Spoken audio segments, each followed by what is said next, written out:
I'm here in the ADH podcast studio in Sydney to talk to Steven Schwarz, the author of a new paper provocatively entitled Degree Inflation: Undermining the Value of Higher Education. It's published by our friends at the Centre for Independent Studies. Steven joins me from the other side of the country, from Western Australia. Welcome, Steven. Oh, great to be here, Nick. Steven, your paper touches on something that's been bothering me for quite a while.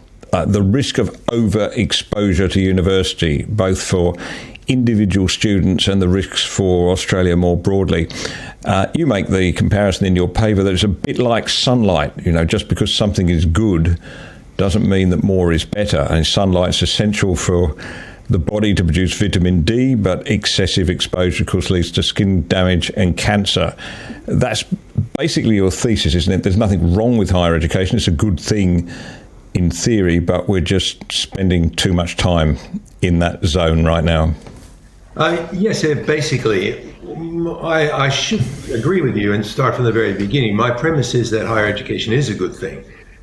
My wife and I were the first in our families to go to university, and pretty much every opportunity we've had in life has come from that. But because something is good doesn't necessarily mean more of it is better. We're in a position now where we're suffering from what I call degree inflation.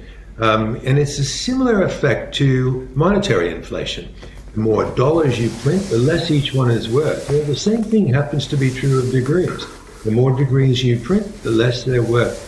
When everybody has a degree, well, they won't be worth anything at all.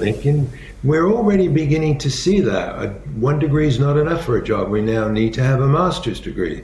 Master's degrees are even more expensive than undergraduate degrees.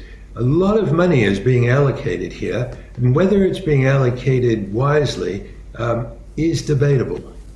Well, look, it's often called, I think, credentialism. You know, this imperative to get more and more credentials on your CV to beat the next person who's only got one fewer than you. But